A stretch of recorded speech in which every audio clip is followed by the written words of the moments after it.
భక్తులందరూ కూడా ఆర్థిక ఇబ్బందులు పడేవారందరూ ఆ రావి చెట్టు చుట్టూ ప్రదక్షిణం చేస్తూ ఈ శ్లోకాన్ని పఠించడం వల్ల ఆర్థిక ఇబ్బందుల నుండి బయటపడతారు. మూలతో బ్రహ్మరూపాయ మధ్యతో విష్ణు రూపిణి ఆగ్రతః శివరూపాయ అశ్వత్థాయ నమో నమః అనే మంత్రాన్ని పఠిస్తూ ఆ రావి చెట్టు చుట్టూ 5, 11, 21, 41 లేదా 108 ప్రదక్షిణలు చేయడం వల్ల ఆర్థిక ఇబ్బందుల నుండి బయటపడతారు. శ్రీలక్ష్మీదేవి ఆ భక్తులను అనుగ్రహించి వారి ఆర్థిక ఇబ్బందులన్నీ పోగొట్టి వారి ఇంట్లోకి ధన ప్రవాహం అనేది ఆ తల్లి పంపిస్తూ ఉంటుంది.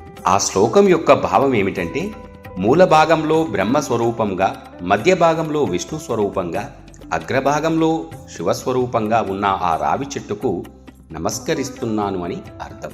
మరొక్కసారి శ్లోకం: మూలతో బ్రహ్మరూపాయ మధ్యతో విష్ణు రూపిణి అగ్రతః శివరూపాయ అశ్వత్థాయ నమో నమః. ఈ శ్లోకం రావి చెట్టును పూజించేటప్పుడు లేదా ప్రదక్షిణ చేసేటప్పుడు చదువుకోవాలి.